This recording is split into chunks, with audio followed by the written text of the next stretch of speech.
ഈശ്വരൻ പ്രിയപ്പെട്ടവരെ, തിരുഷ്ട മീഡിയയിലേക്ക് സ്വാഗതം. ഭൗമിക ജീവിതം ഒരു ദുർവഹ ഭാരമായിട്ടാണ് നമുക്ക് അനുഭവപ്പെടുക. ജീവിത വ്യാമോഹങ്ങൾ ഇടതടവില്ലാതെ വെട്ടനായയെപ്പോലെ നമ്മെ പിന്തുടരുന്നു. അതേസമയം ഈ ജീവിതം മടുത്തുവെന്ന് ഏതെങ്കിലുമൊക്കെ ഘട്ടത്തിൽ പറയാത്തവരായി ആരുമുണ്ടാകില്ല. ജീവിതത്തിൻ്റെ പിന്നാലെ കാൽവന്ത നായയെപ്പോലെയാണ് നാം പായുന്നത്. ഒരിടത്തും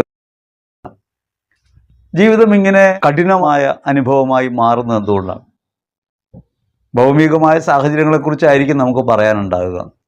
സാമ്പത്തികമായി നമ്മുടെ അസ്ഥിരത, ജീവിത ബന്ധങ്ങളിലുള്ള കാലൂഷ്യങ്ങൾ, അവയൊക്കെയാണ് നമുക്ക് പ്രധാനമായിട്ട് പറയാൻ കഴിയുക. പക്ഷെ വാസ്തവത്തിൽ എന്തുകൊണ്ടാണ് ഈ ഭാരം നാം ചുമക്കേണ്ടി വരുന്നത് എന്നതിനെക്കുറിച്ച് ഗൗരവമായി നമ്മൾ ആലോചിക്കണം. പലപ്പോഴും ഇതിൻ്റെ കാരണത്തിലേക്ക് തിരിയാതെ ഈ കാര്യങ്ങളിൽ കുടുങ്ങി നാം നമ്മുടെ ചിന്തകൾ അവസാനിപ്പിക്കും. നാം സ്വന്തമായൊരു വാഹനം ഓടിച്ചുകൊണ്ട് പോകാന്നിരിക്കുക. സ്വന്തമായൊരു വാഹനം ഓടിച്ചുകൊണ്ട് പോകുമ്പോൾ റോഡിലെ എല്ലാ തിരക്കുകളും ട്രാഫിക്കും ഒക്കെ നമ്മളെ ബാധിക്കും. നമ്മുടെ സ്വസ്ഥതയെ അത് ഭരിക്കും. ഒരു നിമിഷം കണ്ണിമ വെട്ടാതെ സൂക്ഷിച്ച് നമ്മൾ വാഹനം ഓടിക്കേണ്ടി വരും. അതൊരു ഭാരപ്പെട്ട പ്രവൃത്തി തന്നെയാണ്. എന്നാൽ ഒരു ബസ്സിലാണ് യാത്ര ചെയ്യുന്നതെങ്കിലോ അവിടെ ഈ വ്യാകുല ചിന്തകളൊന്നും നമ്മെ അലട്ടുന്നില്ല. സ്വസ്ഥമായിരിക്കുന്നു നമ്മൾ. റോഡിൽ തിരക്കുണ്ട്, വാഹനങ്ങൾ അമിത വേഗതയിൽ ചീറിപ്പായുന്നുണ്ട്. അതൊന്നും നമ്മളെ ബാധിക്കുന്നതായി നമുക്ക് തോന്നുന്നില്ല. കാരണം അവിടെ നമ്മുടെ യാത്രയുടെ നിയന്ത്രണം നമ്മുടെ കയ്യിലല്ല. എവിടെയാണ് ഈ ഭാരം നമുക്ക് അനുഭവപ്പെടുന്നത് എന്നിപ്പോൾ മനസ്സിലായില്ലേ? ജീവിതത്തിൻ്റെ നിയന്ത്രണം നമ്മുടെ കയ്യിലാണ്, നമ്മുടെ ഉടമസ്ഥതയിലാണ് എന്ന് നാം കരുതുമ്പോഴാണ് ജീവിതത്തിൻ്റെ ഈ ഭാരം അസഹനീയമായൊരു വ്യഥയായി നമ്മെ പിടികൂടുന്നത്. നമ്മുടെ ജീവിതം ദൈവകരങ്ങളിലേക്ക് വിട്ടുകൊടുക്കുക എന്ന് നിരവധി പ്രഘോഷണങ്ങളിൽ നിങ്ങൾ കേട്ടിട്ടുണ്ടാവും. ഇങ്ങനെയാണല്ലോ പറയുക, വിട്ടുകൊടുത്ത് പ്രാർത്ഥിക്കുക, വിട്ടുകൊടുത്ത് പ്രാർത്ഥിക്കുക. എന്താണ് ഈ വിട്ടുകൊടുത്ത് പ്രാർത്ഥിക്കുക എന്നാൽ? ഒരു കാര്യത്തിൻ്റെ മേൽ എനിക്കുള്ള ഇഷ്ടാനിഷ്ടങ്ങളെ ഉപേക്ഷിച്ച് അത് ദൈവേഷ്ടത്തിനായി കൈവിടലാണ്. ഇങ്ങനൊരു ആഗ്രഹം എനിക്കുണ്ട്, പക്ഷേ ഞാൻ ആഗ്രഹത്തെ ഉപേക്ഷിക്കുന്നു. നിന്റെ ഹിതമേ നിറവേറാവൂ, നീ തീരുമാനിക്കുക. ദൈവിക പദ്ധതിയാണ് ജീവിതമെന്ന് തിരിച്ചറിയുകയും എൻ്റെ ജീവിതത്തിൻ്റെ പദ്ധതികൾ ദൈവസമക്ഷം ഏൽപ്പിക്കാൻ എനിക്ക് വ്യക്തിപരമായി കഴിയുകയും ചെയ്യുമ്പോഴാണ് ഈ സ്വാതന്ത്ര്യം എനിക്ക് അനുഭവിക്കാൻ കഴിയുക. ഒരു മിഠായി തിന്നണമെന്ന് ആഗ്രഹമുണ്ട്, ഞാനത് ഉപേക്ഷിക്കുന്നു. ഞാനങ്ങനെ ഉപേക്ഷിക്കുമ്പോൾ യഥാർത്ഥത്തിൽ ഞാൻ എൻ്റെ ആഗ്രഹത്തിന്മേലുള്ള ആ മമതയെ, ഷാഢ്യത്തെ കൈവിടുന്നു. ആഗ്രഹം എന്നിലുണ്ടല്ലോ, അത് ഞാൻ കൈവിടുന്നു. അങ്ങനെ കൈവിടുമ്പോൾ അത് ദൈവം എനിക്ക് തരുന്നതായി അനുഭവിക്കുമ്പോൾ രണ്ട് ഗുണങ്ങളാണ്. ഒന്ന്, ദൈവത്തെ എനിക്ക് അനുഭവിക്കാൻ കഴിയുന്നു. രണ്ടാമത്, ഞാൻ എൻ്റെ മേലൊരു വിജയം ആഘോഷിക്കുന്നു, ഞാൻ ഉപേക്ഷിച്ചു. ഇങ്ങനെ സ്വതന്ത്ര ബുദ്ധിയോടെ ദൈവസന്നിധിയിൽ വ്യാപരിക്കാൻ നമുക്ക് കഴിയണമെങ്കിൽ കർത്താവിനെ നമ്മൾ ഉടയവനായി സ്വീകരിക്കണം. കർത്താവ് എന്ന വാക്ക് സാധാരണ നമ്മൾ ഉപയോഗിക്കുമ്പോൾ കർമ്മം ചെയ്യുന്നവനെന്ന് അർത്ഥമുണ്ട്, അതേപോലെ തന്നെ ഉടയവനെന്നും അർത്ഥമുണ്ട്. എന്നിൽ പ്രവർത്തിക്കുന്നവനും എൻ്റെ ഉടയവനുമായ ഒരുവനായി ദൈവത്തെ നമുക്ക് സ്വീകരിക്കാൻ കഴിയുന്നുണ്ടോ? സാധാരണഗതിയിൽ നമ്മിൽ പ്രവർത്തിക്കുന്നവനായി നമ്മൾ കാണുന്നത് ദൈവത്തെയല്ല, നമ്മുടെ ഉടയവനായിട്ട് നമ്മൾ കാണുന്നത് ദൈവത്തെയല്ല. വിശുദ്ധ മർക്കോസ് സുവിശേഷത്തിൽ 12-ാം അധ്യായത്തിൽ 29-ാം തിരുവചനത്തിൽ ഈശോ പറയുകയാണ്, ഇസ്രായേലേ കേൾക്കുക, നമ്മുടെ ദൈവമായ കർത്താവാണ് ഏക കർത്താവ്. സാധാരണഗതിയിൽ ദൈവത്തെ കർത്താവ് എന്നാണ് നമ്മൾ വിളിക്കുക. കർത്താവ് എന്ന് പറഞ്ഞാൽ ദൈവമാണെന്ന് നമുക്ക് ഉറപ്പുണ്ട്. പക്ഷേ അത് നമ്മുടെ ജീവിത ബന്ധത്തിലേക്ക് വരുന്നില്ല. കർത്താവിനെ ഉടയവനായും നമ്മിൽ പ്രവർത്തിക്കുന്നവനായും തിരിച്ചറിഞ്ഞാണോ നമ്മൾ ജീവിക്കുന്നത് എന്ന് പരിശോധിക്കണം. എൻ്റെ ജീവിതത്തിൻ്റെ ഉടമസ്ഥത ദൈവത്തിൻ്റെ കരങ്ങളിലാണ് എന്ന് എനിക്ക് എത്രത്തോളം ഏൽപ്പിക്കാൻ കഴിയുന്നുവോ, ഉറപ്പിക്കാൻ കഴിയുന്നുവോ, അപ്പോഴാണ് എനിക്ക് സ്വാതന്ത്ര്യം ഉണ്ടാകുക. ഞാൻ എൻ്റെ ജീവിതത്തിന് നിയന്താവാണ് എന്ന് വന്നാൽ നിശ്ചയമായും അതെന്നെ ഭാരപ്പെടുത്താൻ തുടങ്ങും. മാതാപിതാക്കളുടെ കൂടെ യാത്ര ചെയ്യുന്നൊരു കുട്ടി ആ യാത്രാവേളയിലൊന്നും തന്നെ ബാധിക്കുന്ന ഒരു കാര്യങ്ങളെക്കുറിച്ചും ചിന്തിക്കുന്നില്ല. തിരക്കുണ്ടാവുമ്പോൾ സീറ്റ് കിട്ടുമെന്നുള്ളതിനെ സംബന്ധിച്ച്, യാത്ര അവിടെ എത്തുന്ന സമയം വൈകുമെന്ന് സംബന്ധിച്ച് ഒന്നും കുട്ടി ആകുലപ്പെടുന്നില്ല. അവിടെ കാര്യങ്ങൾ തീരുമാനിക്കുന്നത് മാതാപിതാക്കളാണ്. ഉടമസ്ഥത ദൈവത്തിൻ്റെ പക്ഷത്താണ് എന്ന് വരുമ്പോൾ ജീവിതത്തെ സംബന്ധിച്ച ഈ വ്യഗ്രത അവസാനിക്കും. എനിക്ക് നിങ്ങൾക്കും ചെയ്യേണ്ട കടമകളുണ്ട്, ചെയ്യേണ്ട പ്രവൃത്തികളുണ്ട്. പക്ഷേ അതെല്ലാം ഞാൻ ഭരമേൽപ്പിക്കുന്നത് ദൈവത്തിലാവുകയും ദൈവമാണ് അതിൻ്റെ കസ്റ്റോഡിയൻ എന്ന് വരികയും ചെയ്യുമ്പോൾ ഞാൻ എന്നെ സംബന്ധിച്ചുള്ള സൂക്ഷ്മങ്ങളിൽ നിന്ന് രക്ഷപ്പെടും. ഉടയവൻ ദൈവമാണെന്നറിയണം, ദൈവമാണ് നമ്മെ സംരക്ഷിക്കുന്നതെന്നറിയണം, കർത്താവ് പരിപാലകനും പ്രവർത്തിക്കുന്നവനുമാണെന്ന് ഏറ്റുപറയാൻ പറ്റണം. റോമർ ലേഖനത്തിൽ 10-ാം അധ്യായത്തിൽ 9-ാം തിരുവചനത്തിൽ വചനം നമ്മെ പഠിപ്പിക്കുകയാണ്, യേശു കർത്താവാണ് എന്ന് അധരം കൊണ്ട് ഏറ്റുപറയുകയും ദൈവം അവനെ മരിച്ചവരിൽ നിന്ന് ഉയർപ്പിച്ചുവെന്ന് ഹൃദയത്തിൽ വിശ്വസിക്കുകയും ചെയ്താൽ നീ രക്ഷ പ്രാപിക്കും. നിത്യരക്ഷയെ സംബന്ധിച്ച പ്രധാനപ്പെട്ട ഒരു കാര്യം നമ്മുടെ ഉടമസ്ഥത ദൈവത്തിൻ്റെ കരങ്ങളിൽ ഭരമേൽപ്പിക്കണമെന്നുള്ളതാണ്. നമ്മൾ പലപ്പോഴും ഈ കാര്യം ശ്രദ്ധിക്കാറില്ല, അല്ലെങ്കിൽ ഉടമസ്ഥത ഏൽപ്പിക്കാറില്ല. നമ്മൾ പറയുന്നത് എന്താ, ഞാൻ ഇങ്ങനെയാണ് ചെയ്യുന്നത്, ഇതാണ് എനിക്കിഷ്ടം, എൻ്റെ പ്രവൃത്തിയാണ്, ഞാനല്ലേ ചെയ്യുന്നത് എന്ന ബോധ്യമാണ് സാധാരണ രീതിയിൽ ഏത് നിമിഷവും നമ്മളെ ഭരിക്കുക.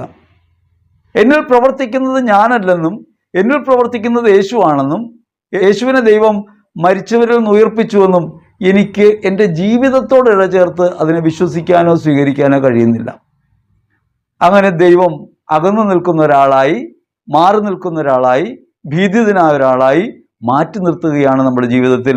അതുകൊണ്ട് എൻ്റെ പദ്ധതികൾ എൻ്റെതായി തുടരുന്നു, ദൈവം വേറിട്ട് നിൽക്കുന്നു, ഞാൻ ഈ ഭാരങ്ങളെല്ലാം വഹിക്കുന്നു. നിയമാവർത്തന പുസ്തകത്തിൽ 7-ാം അധ്യായത്തിൽ 6-ാം തിരുവചനം പറയും, ദൈവമായ കർത്താവ് നിങ്ങളെ തിരഞ്ഞെടുത്തിരിക്കുന്നു, നിങ്ങൾ വിശുദ്ധ ജനമാണ്, ഭൂമുഖത്തുള്ള സകല ജനതകളിൽ നിന്ന് ദൈവം നിങ്ങളെ തിരഞ്ഞെടുത്തിരിക്കുന്നു.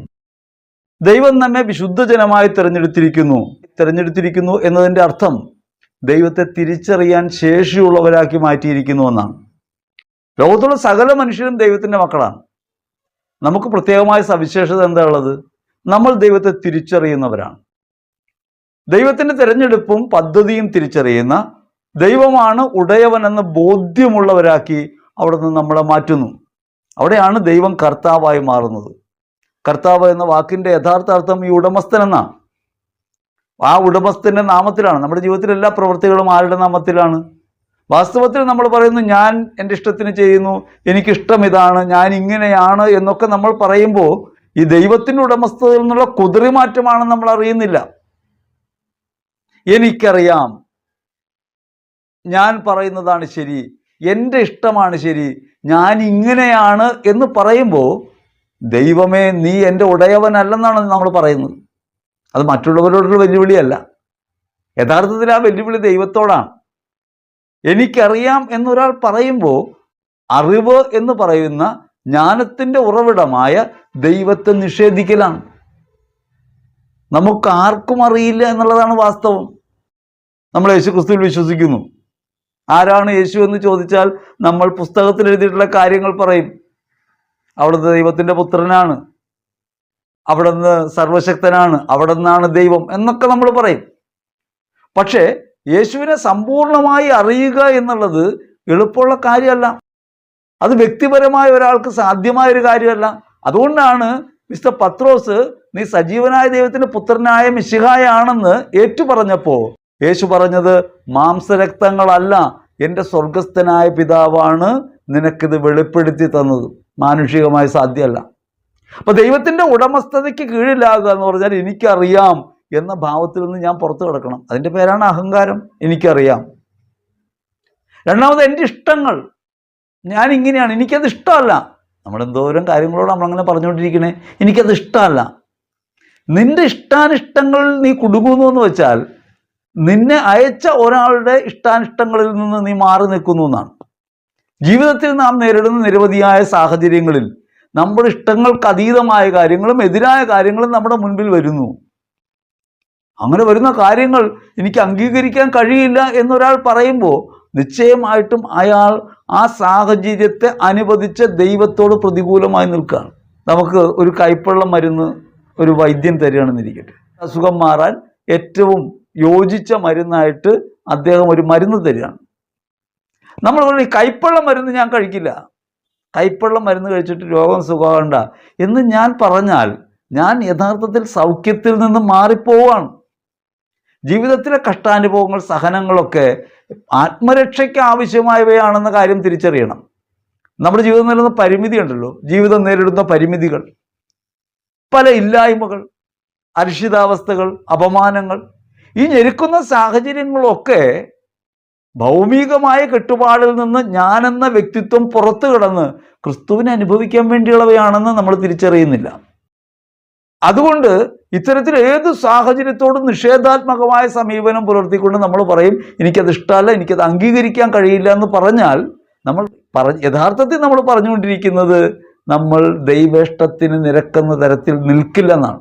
എൻ്റെ ഇഷ്ടത്തിൽ, എൻ്റെ താല്പര്യത്തിൽ, എൻ്റെ അറിവിൽ, എൻ്റെ കഴിവിൽ അങ്ങനെ ഞാൻ ആശ്രയിക്കാൻ തുടങ്ങുന്തോറും ഉടമസ്ഥതയെ ഞാൻ തള്ളിമാറ്റും. 1 കൊരിന്ത്യർ ലേഖനത്തിൽ 3-ാം അധ്യായത്തിൽ 21 മുതൽ 23 വരെ തിരുവചനങ്ങളിൽ സ്വാഭിമാനത്തിൽ കുടുങ്ങുന്നതും അവരിൽ ആശ്രയിക്കുന്നതുമായ നമ്മുടെ വീഴ്ചകളെക്കുറിച്ച് വ്യക്തമായിട്ട് അവിടെ നിന്ന് പറയുന്നുണ്ട്. നിങ്ങൾക്കിതിന് അവകാശമില്ല എന്ന് അവിടെ നിന്ന് ഉറപ്പിക്കുന്നുണ്ട്. വചനം ഇങ്ങനെ പറയുന്നു, അതിനാൽ നിങ്ങൾ മനുഷ്യരുടെ പേരിൽ അഭിമാനിക്കേണ്ട, എല്ലാം നിങ്ങളുടെ സ്വന്തമാണ്. പൗലോസും അപ്പോളോസും കേപ്പയും ലോകവും ജീവനും മരണവും ഇപ്പോഴുള്ളവയും ഉണ്ടാകാനിരിക്കുന്നവയും എല്ലാം നിങ്ങളുടേതാണ്. നിങ്ങളാകട്ടെ ക്രിസ്തുവിൻ്റേതും ക്രിസ്തു ദൈവത്തിൻ്റേതും. 23-ാം തിരുവചനം പ്രത്യേകമായി ശ്രദ്ധിക്കണം. നിങ്ങൾ ക്രിസ്തുവിൻ്റേതാണ്, ക്രിസ്തു ദൈവത്തിൻ്റേതാണ്. അങ്ങനെ നാം ദൈവത്തിൻ്റേതാണ് ക്രിസ്തുവിൽ എന്ന കാര്യം തിരിച്ചറിയുമ്പോഴാണ് ഉടമസ്ഥതാബോധത്തിൻ്റെ ഈ കെട്ടിൽ നിന്നും നമുക്ക് പുറത്തു കടക്കാൻ പറ്റുക. അതിനാണ് വിട്ടുകൊടുക്കുക എന്ന് പറയാം. എന്നെക്കുറിച്ചുള്ള എൻ്റെ ഉടമസ്ഥതാബോധം എനിക്ക് കൈവിടാൻ പറ്റണം. 1 കൊരിന്ത്യർ 6:19 വീണ്ടും ഇത് പറയുന്നുണ്ട്, നിങ്ങൾ നിങ്ങളുടെ സ്വന്തമല്ല. നിങ്ങൾ നിങ്ങളുടെ സ്വന്തമല്ല എന്ന പരമാർത്ഥം എത്രത്തോളം തിരിച്ചറിയുന്നുവോ അത്രത്തോളം യേശു കർത്താവാണെന്ന് നിങ്ങൾ ഏറ്റുപറയും.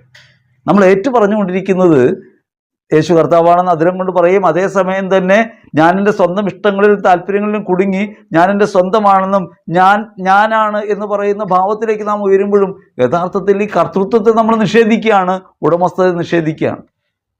അങ്ങനെ നിഷേധിക്കുന്നതിനെതിരായിട്ട് അവിടെ നിന്ന് പറയുന്നുണ്ട്. 1 കൊരിന്ത്യർ 6:20 പറയാണ്, നിങ്ങൾ വിലയ്ക്ക് വാങ്ങപ്പെട്ടവരാണ്, നിങ്ങൾ മനുഷ്യരുടെ അടിമകളായി തീരരുത്.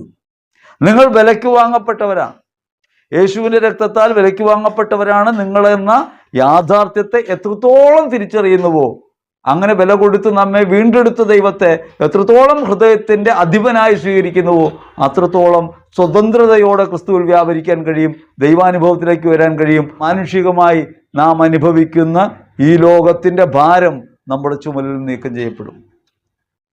അധ്വാനം മാറുന്നതുകൊണ്ടല്ല അത്. ഒരമ്മ കുട്ടിയെ തൻ്റെ തോളത്ത് വഹിക്കുന്നത് ഭാരമില്ലാത്തൊരു കാര്യമായിട്ടല്ല, അതൊരു ഭാരമുള്ള വസ്തുവാണ്. 8-9 കിലോ തൂക്കമുള്ളൊരു കൊച്ചിനെയാണ് എടുത്തിട്ട് നടക്കുന്നത്.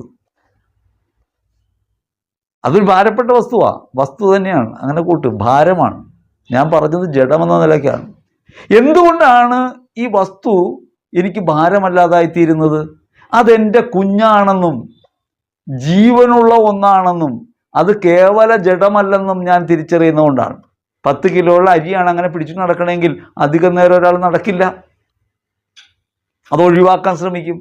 പക്ഷേ ഈ കുഞ്ഞിനെ നാം എടുക്കുന്നത് അത് കേവല വസ്തുവല്ല എന്ന ബോധ്യം നമുക്കുള്ളത് കൊണ്ടും അത് എൻ്റെ ജീവൻ്റെ ഭാഗമാണെന്ന് തിരിച്ചറിയുന്നത് കൊണ്ടും എന്നിൽ നിന്നും സ്നേഹം ഒഴുകുന്നത് കൊണ്ടും ഈ ഭാരം എനിക്ക് ലഘുവായിട്ട് അനുഭവപ്പെടുന്നു.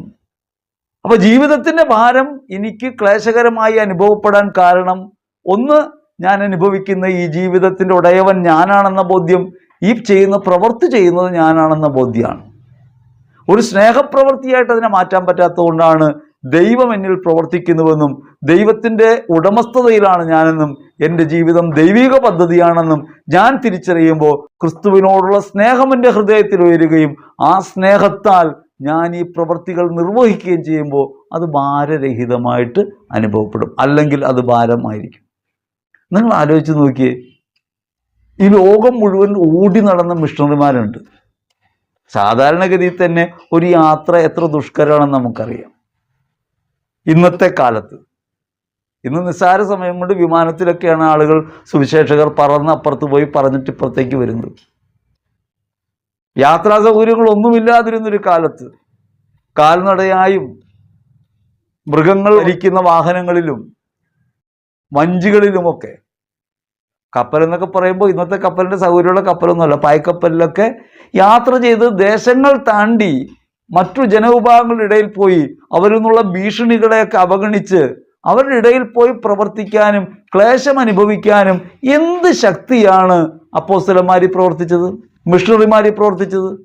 അത് വേറൊന്നുമല്ല, തിരിച്ചറിഞ്ഞൊരു സ്നേഹത്തോടുള്ള പ്രതിസ്നേഹ പ്രവൃത്തിയായി ജീവിതം മാറുമ്പോണ്ടാകുന്ന കാര്യമാണ്. ഉടമസ്ഥത ദൈവത്തിൻ്റെതാണെന്ന് ബോധ്യം ഉണ്ടാകുമ്പോണ്ടാകുന്ന കാര്യമാണ്. ഞാൻ ഈ ലോകത്ത് എൻ്റെ ഇഷ്ടപ്രകാരം ജീവിക്കണമോ എന്നെ അയച്ചവൻ്റെ ഇഷ്ടപ്രകാരം ജീവിക്കണമോ എന്ന് ഹൃദയത്തിലുണ്ടാകുന്ന ഉറപ്പാണ്. അപ്പം അങ്ങനെ ഒരു ഉറപ്പും ബോധ്യം ഉണ്ടാവണമെങ്കിൽ ആദ്യം നമ്മൾ മനസ്സിലാക്കണം, നമുക്ക് ഈ ലോകത്ത് സ്വന്തമായി ഒന്നുമില്ല, ഉടമസ്ഥതയില്ല. നമ്മൾ സാധാരണ ഒരു വസ്തു ഉണ്ടെന്നിരിക്കട്ടെ, ഒരു ഭൂമി, ഒരു 10 സെൻറ്റ് ഭൂമി ഉണ്ടെന്നിരിക്കട്ടെ. അപ്പോൾ നമ്മൾ എന്താ പറയുക? ഇതെൻ്റെതാണ്.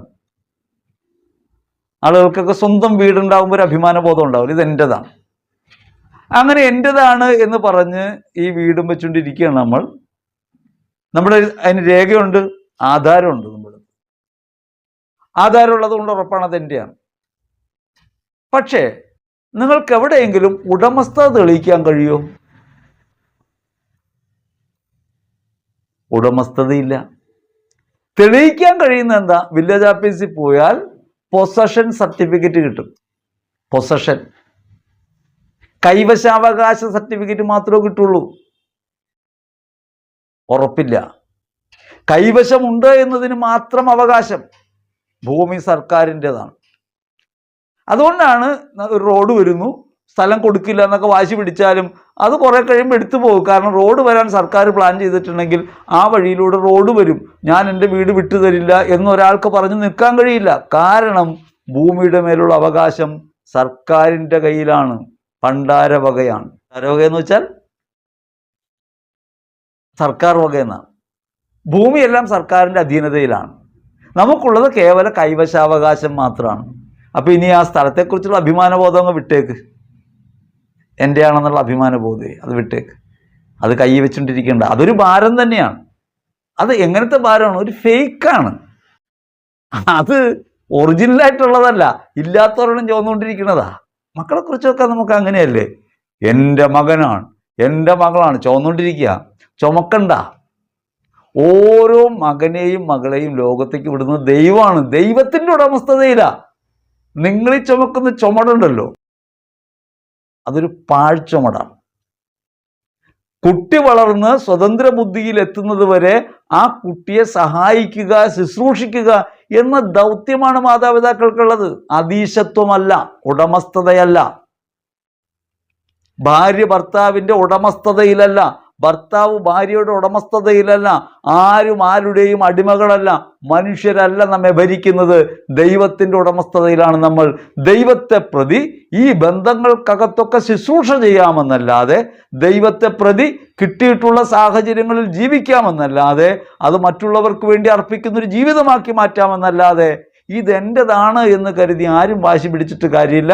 ഈ വാശിപിടുത്തമാണ്, ഈ ദുശാഠ്യമാണ് പലരെയും ഇങ്ങനെയാകണം, അവരിങ്ങനെയാകണം, ഇതിങ്ങനെയാകണം എന്ന ബലം പിടുത്തങ്ങളിലേക്ക് കൊണ്ടുപോകുന്നു. ആത്യന്തികമായി അതിൻ്റെ ഫലം എന്താണെന്നറിയാമോ? ഇതൊക്കെ കൈവിടുന്ന സാഹചര്യം ഉണ്ടാവും. ഇതൊക്കെ കൈവിടുന്ന സാഹചര്യങ്ങളിൽ, ഇതൊന്നും ഉപകാരപ്പെടാത്ത സാഹചര്യങ്ങളിൽ, ഈ അധികാരമൊന്നും പ്രയോഗിക്കപ്പെടാൻ കഴിയാത്ത കേവലമായ തോന്നലുകളാണെന്ന് നമുക്ക് തിരിച്ചറിയുന്ന സമയത്ത് നമ്മൾ നിരാശയിലേക്ക് പതിക്കും. പകരം ഒന്ന് ആലോചിച്ച് നോക്കിയേ. ഈ ഭൂമി എല്ലാവർക്കുമായി ദൈവം നൽകിയതാണെന്നും ഇവിടെ എനിക്ക് പാർക്കാൻ ഈ ഒരു അവസരം തന്നെന്നും ഇതെൻ്റെ കയ്യിലിരിക്കുന്നതല്ലെന്നും ഇത് കൈമാറ്റം ചെയ്യപ്പെടേണ്ടത് മാത്രമാണെന്നും ഞാനിവിടെ ഒരു പാർപ്പുകാരൻ മാത്രമാണെന്നും തിരിച്ചറിയണം. നമ്മളിവിടെ ഒരു പാർപ്പുകാരൻ മാത്രമാണ്, തിരിച്ചറിഞ്ഞിട്ടില്ല. അതുകൊണ്ടാണ് വസ്തുക്കളിൽ, ജഡത്തിലൊക്കെ ഈ ആശ വെച്ചിട്ട് ഇതെല്ലാം എൻ്റെതാണെന്ന് പറഞ്ഞ് ബലപ്രയോഗം നടത്തുന്നത്. ഈ ബലപ്രയോഗം നിലനിൽക്കുന്നൊരു കാര്യമല്ല, ഇതൊരു ദുർവഹ ഭാരമാണ്. എന്നാൽ ഇത് വ്യാജമായൊരു ഭാരമാണെന്നും കൂടി അറിയണം. ഇനി രണ്ടാമത്തെ കാര്യം, ഇപ്പം നമ്മളെക്കുറിച്ച് പറയുമല്ലോ, ഞാൻ ഒറ്റാം തടി അങ്ങനെയൊക്കെ പറഞ്ഞിട്ടില്ലേ? എൻ്റെ തടി എനിക്ക് സ്വന്തം. ഞാൻ മരിച്ചു പോയെന്നിരിക്കട്ടെ. മരിച്ചു പോയാൽ പിന്നെ ശവമാണ്, ജഡമാണ്. ആ ജഡത്തിൻ്റെ അവകാശി ആരാ? ആ ജഡത്തിന്മേൽ ആർക്കാണ് ഉടമസ്ഥത? ആ ജഡത്തിന്മേൽ ഉടമസ്ഥത സർക്കാരിനാണ്. ഒരാൾ മരിച്ചാൽ ആ ജഡം സർക്കാരിൻ്റെതാണ്, സർക്കാരിനാണ് പിന്നെ അവകാശം. എറണാകുളത്തുള്ള ഒരു പ്രശസ്തമായ ആശുപത്രിയിൽ ഒരു രോഗി മരിച്ചു. ആശുപത്രി എന്ന് പറഞ്ഞാൽ നമുക്കറിയാമല്ലോ, കാര്യം നമുക്ക് ചികിത്സക്ക് തേടി ആശുപത്രിയിൽ പോകേണ്ടി വരും. പക്ഷെ ആശുപത്രികൾ ആര് നടത്തിയാലും ആശുപത്രികളുടെ പ്രധാന സ്വഭാവം എന്താ? ആദ്യം പണം എന്നിട്ട് പരിപാടി എന്നാണ്, ഇല്ലേ? ഓപ്പറേഷനൊക്കെ പോസ്റ്റ് ഓപ്പറേഷൻ വാർഡുകളുള്ള സ്ഥലമാണ് നമ്മൾ. ഓപ്പറേഷന് മുമ്പ് ഓപ്പറേഷനായിട്ട് ആവശ്യമുള്ള ആളെ കിടത്തുന്ന സ്ഥലത്തിൻ്റെ പേരാണ് പോസ്റ്റ് ഓപ്പറേഷൻ വാർഡ്. അപ്പോൾ അവിടെ കൊണ്ടുപോയിടും. എന്താ ഈ പോസ്റ്റ് ഓപ്പറേഷൻ വാർഡിൽ കിടക്കാൻ കാര്യം? ഓപ്പറേഷനിലേക്ക് ഉണക്കി കാശ് കെട്ടണം. കാശ് കെട്ടിയാൽ അപ്പുറത്തേക്ക് എടുക്കുള്ളൂ. ഞാൻ എൻ്റെ ഓപ്പറേഷനുമായി ബന്ധപ്പെട്ട് ഒരു സാഹചര്യത്തിൽ പെട്ടപ്പോഴേ കാര്യം മനസ്സിലാക്കണേ. ഓപ്പറേഷൻ നടക്കണമെങ്കിൽ പണം മുഴുവൻ അടയ്ക്കണം, ഫീസ് അടയ്ക്കണം. ഫീസ് അടയ്ക്കുന്നതിന് മുമ്പ് പോസ്റ്റ് ഓപ്പറേഷൻ വാർഡ്. ഇനി ഒരു രോഗി അങ്ങനെ മരിച്ചാൽ ബാക്കിയുള്ള ബില്ല് വേണ്ടേ? എടുത്ത പണിക്ക് കൂലി വേണ്ടേ? Operation success, patient light. അങ്ങനെയാണ്. ആള് ചികിത്സ ഫലപ്രദം, ഓപ്പറേഷൻ ചെയ്യാനുള്ളതൊക്കെ ചെയ്തു. ആള് മരിച്ചാലും കൂലി കിട്ടണ്ടേ എടുത്ത പണിക്ക്? അപ്പോൾ ഡെഡ് ബോഡി വിട്ടുകൊടുക്കാനായിട്ട് ആശുപത്രി അധികൃതർ തയ്യാറായില്ല. അവർ പറഞ്ഞൊരു 10,000 രൂപയും കൂടി കെട്ടിവെച്ചാലേ നിങ്ങൾക്ക് ഡെഡ് ബോഡി വിട്ടു കിട്ടൂ. പാക്ക് ചെയ്ത് റെഡിയാക്കി വെച്ചേക്കണം, പക്ഷെ തന്നെങ്കിൽ പൈസ തരണം. അങ്ങനെ പറഞ്ഞപ്പോൾ നിവൃത്തികെട്ട ആ കുടുംബം സ്ഥലത്തെ പോലീസ് സ്റ്റേഷനെ സമീപിച്ചു. ഇങ്ങനൊരു പ്രശ്നമുണ്ടെന്ന് പറഞ്ഞു. അപ്പോൾ ഉടനെ തന്നെ അവിടുത്തെ SI അവിടെ എത്തി. ആശുപത്രിക്കാരുടെ മര്യാദയ്ക്ക് സാമാന്യ ഭാഷയിൽ അദ്ദേഹം പറഞ്ഞു ബോഡി വിട്ടുകൊടുക്കണം. അവർ പറഞ്ഞു സാധ്യമല്ല, ഞങ്ങളൊക്കെ ജീവനക്കാരാണ്, ഇവിടെ ബില്ലടയ്ക്കാതെ ഡെഡ് ബോഡി വിട്ടുകൊടുക്കാൻ പറ്റില്ല, സംഗതിയൊക്കെ പാക്ക് ചെയ്ത് റെഡിയാക്കിയിട്ടുണ്ട്, കൊടുക്കണമെങ്കിൽ പൈസ അടയ്ക്കണം. അദ്ദേഹം റിവോൾവറൊക്കെ എടുത്ത് ഭീഷണിപ്പെടുത്തിയിട്ട് പറഞ്ഞു ഡെഡ് ബോഡി സർക്കാരിൻ്റെതാണ്. നമുക്ക് പല കാര്യങ്ങളും അറിയില്ല. നമ്മൾ നമ്മുടെ സ്വന്തമല്ല എന്ന കാര്യം പോലും നമുക്കറിയില്ല. നമ്മുടെ ജീവിതത്തിന് അടുത്ത നിമിഷത്തെക്കുറിച്ചൊരു തീരുമാനം എടുക്കാൻ കഴിയാത്ത നമ്മൾ, ഇന്നലെയിൽ ഒരു നിമിഷത്തെ മായ്ച്ചു കളയാൻ കഴിയാത്ത നമ്മൾ, എന്ത് അധികാരമാണ് നമ്മുടെ മേൽ പ്രയോഗിക്കാൻ കഴിയുക? അപ്പം നമ്മൾ സ്വയമായിട്ട് ആലോചിക്കുക, ഞാൻ ഇങ്ങനെ ജീവിക്കൂ എന്ന് ഹൃദയത്തിൽ ഒരു തീരുമാനം എടുക്കാമോ? 10 നിമിഷം കൊണ്ടത് ലംഘിക്കണം, കാണിച്ചു തരാം. നമ്മുടെ മേൽ അധികാരമുണ്ടെന്ന് വിചാരിച്ചിട്ടിരിക്കുന്നത് നമ്മളാ. ഇനി ഇത്രയൊന്നും വേണ്ട, ലളിതമായൊരു കാര്യം പറയാം. നിങ്ങളൊന്നും മനസ്സിൽ വിചാരിക്കുക, എത്ര മുതുക് ചൊറിഞ്ഞാലും ഞാൻ ചൊറുകൂല, അനങ്ങൂലെന്ന് വിചാരിച്ചിട്ട് നോക്കിയേ, അടുത്ത നിമിഷത്തിൽ നിങ്ങളുടെ മുതുകത്ത് ചൊറിച്ചിലുണ്ടാവും. നിങ്ങൾക്ക് ചൊറിയേണ്ടി വരും. എത്രയോ തീരുമാനങ്ങൾ ജീവിതത്തിൽ നമ്മൾ എടുത്തിട്ടുണ്ട്. ഞാൻ ഇനി ഇങ്ങനെയാണ്, ഞാൻ ഇനി അങ്ങനെയാണ്, ഞാൻ അങ്ങനെ ചെയ്യില്ല, 1-ാം തീയതി കഴിഞ്ഞാൽ ഞാൻ ഇങ്ങനെയാണ്. എന്നിട്ട് എന്താ സംഭവിക്കാറ്?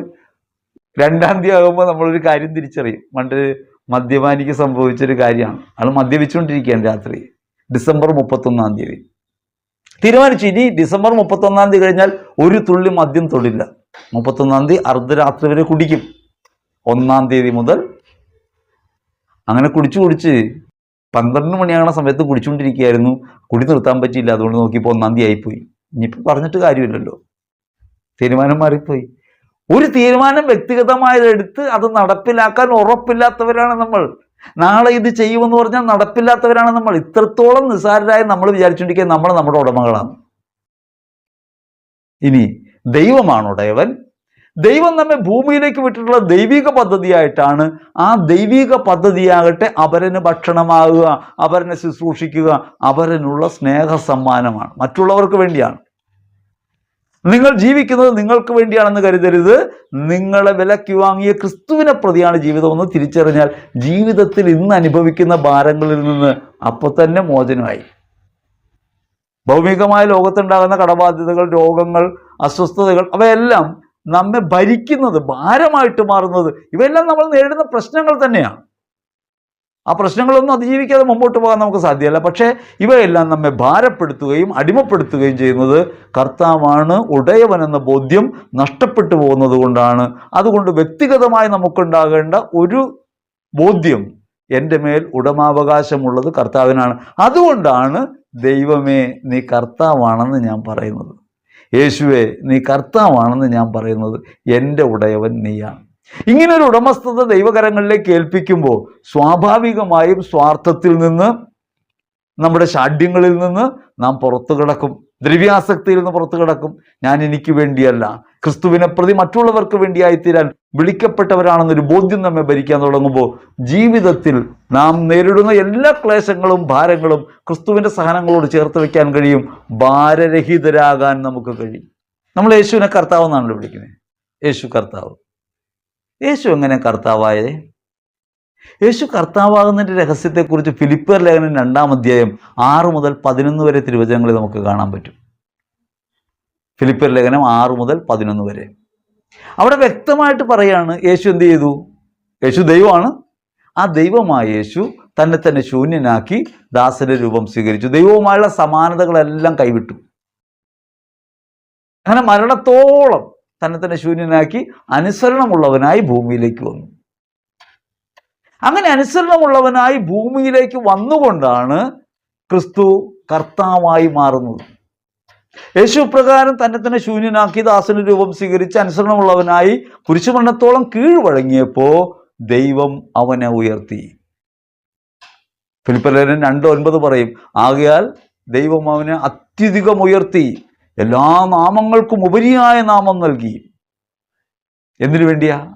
യേശു കർത്താവാണെന്ന് എല്ലാ നാവുകളും ഏറ്റുപറയുന്നതിന് വേണ്ടി. യേശു കർത്താവാണെന്ന് എല്ലാ നാവുകളും ഏറ്റുപറയാൻ ഇടയാക്കിയത് സമ്പൂർണമായ സമർപ്പണമാണ്, അനുസരണമാണ്, തന്നെ തന്നെ ഉപേക്ഷിക്കലാണ്.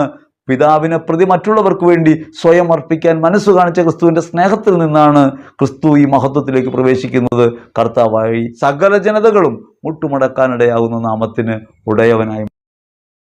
യേശു കർത്താവാണെന്ന് എല്ലാ അധരങ്ങളും ഏറ്റുപറയുന്നതിന് കാരണമാകുന്നത് ദൈവം അവനെ ഉയർത്തിയതാണ്. അതിന് കാരണം ഈ സമർപ്പണമാണ്. ആ സമർപ്പണത്തോട് ചേർന്ന് ജീവിതത്തെ സമർപ്പിക്കുമ്പോൾ മഹത്വത്തിലേക്ക് പ്രവേശിക്കാൻ എനിക്കും നിങ്ങൾക്കും കഴിയുമെന്ന യാഥാർത്ഥ്യത്തെ തിരിച്ചറിയാൻ നമുക്ക് പറ്റണം. അതുകൊണ്ട് ഉടയവൻ ദൈവമാണെന്ന കാര്യം ഓർക്കണം.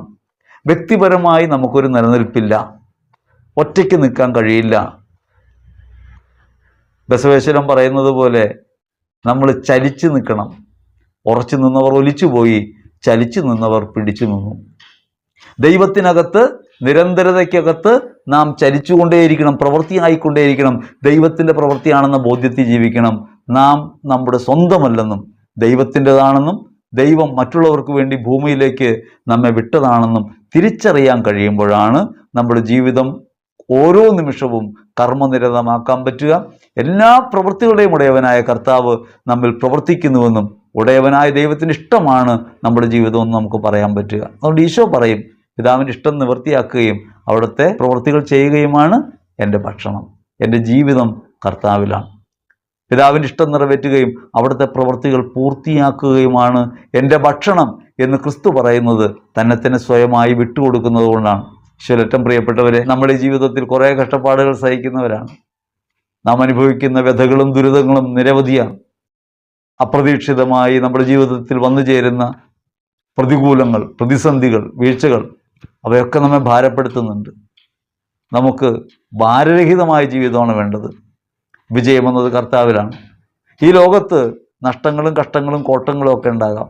നേരിടുന്ന, അനുഭവിക്കുന്ന ഏത് വേദനയും, നാം അനുഭവിക്കുന്ന കഷ്ടതകളെല്ലാം, ക്ലേശങ്ങളെല്ലാം ദൈവിക മഹത്വത്തിന് കാരണമായി മാറുമെന്ന ബോധ്യത്തോടെ ജീവിക്കാൻ കഴിഞ്ഞാൽ അവയൊക്കെ മധുരമുള്ളവയായിട്ട് അനുഭവപ്പെടും. കയ്പുള്ള കഷായം സൗഖ്യം നൽകുമെന്ന ബോധ്യത്തിൽ നാം കുടിക്കുന്നത് പോലെ സഹനങ്ങളെ സ്വമേധയാ നമുക്ക് കുടിക്കാൻ കഴിയും. ക്രിസ്തു കുരിശു വഹിക്കുന്നത് സ്വയം ഏറ്റുവാങ്ങിക്കൊണ്ടാണ്. അത് അവൻ്റെ മേൽ അടിച്ചേൽപ്പിക്കുകയല്ല. അവൻ സ്വയം കുരിശു വഹിച്ചുകൊണ്ട്, ഭാരം വഹിച്ചുകൊണ്ട് കാൽവരിയിലേക്ക് പോകുന്നത് തന്നെ തന്നെ അർപ്പിക്കാനാണ്. കാൽവരിയിൽ, കുരിശിൽ പിതാവിൻ്റെ കരങ്ങളിലേക്ക് തന്നെ തന്നെ സമർപ്പിക്കുന്ന ആ മുഹൂർത്തത്തിനായി ദാഹിക്കുന്ന ഒരാളാണ് യേശു. എനിക്ക് ഒരു മാമോദീസ മുങ്ങാനുണ്ട്, അത് മുങ്ങുവോളം ഞാൻ ഞെരുങ്ങുന്നുവെന്ന് അവിടുന്ന് പറയുന്നു. നമുക്ക് ക്രിസ്തുവിൽ ഒരു മാമോദീസ നൽകപ്പെട്ടു. ആ മാമോദീസ പൂർണ്ണമാകുന്നത് ജീവിത സഹനങ്ങളിൽ നാം ഇങ്ങനെ ദൈവത്തിൻ്റെ ഇഷ്ടം കണ്ടെത്തി ദൈവകരങ്ങളിൽ സ്വയം ഏൽപ്പിക്കുമ്പോഴാണ്. അങ്ങനെ സമ്പൂർണമായ സമർപ്പണം നടത്താൻ ജീവിതാന്ത്യം വരെ ക്രിസ്തുവിലായിരിക്കാൻ നമുക്ക് കഴിഞ്ഞാൽ നിശ്ചയമായും നിത്യഭാഗ്യം നമുക്ക് കരഗതമാകും. പരിശുദ്ധ അമ്മ കുരിശിൻ ചുവട്ടിൽ നിന്നതുപോലെ ഇതാ കർത്താവിൻ്റെ ദാസി നിന്റെ വാക്കിനിൽ നിറവേറട്ടെ എന്ന വാക്കുമായി ക്രിസ്തുവിനെ പിൻചെന്ന് കാൽവരി മലയുടെ മുകളിൽ അവൻ കുരിശിൽ പിടയുന്നത് കണ്ട് ഹൃദയം പൊട്ടാതെ നോക്കി നിൽക്കാൻ കഴിഞ്ഞ ആ അമ്മ ജീവിതാവസാനം വരെ ചെയ്ത ആ സമർപ്പണം നമ്മുടെ മുൻപിലുണ്ട്. അതൊരു മാതൃകയാണ്.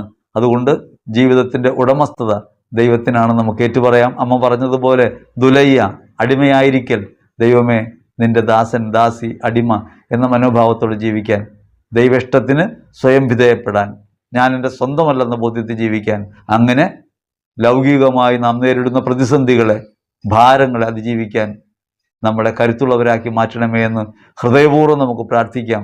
ദൈവം നമ്മെ അനുഗ്രഹിക്കട്ടെ. പരിശുദ്ധമ്മയും സകല വിശുദ്ധരും നമുക്ക് വേണ്ടി മാധ്യസ്ഥം വഹിച്ച് പ്രാർത്ഥിക്കട്ടെ. ആമേൻ.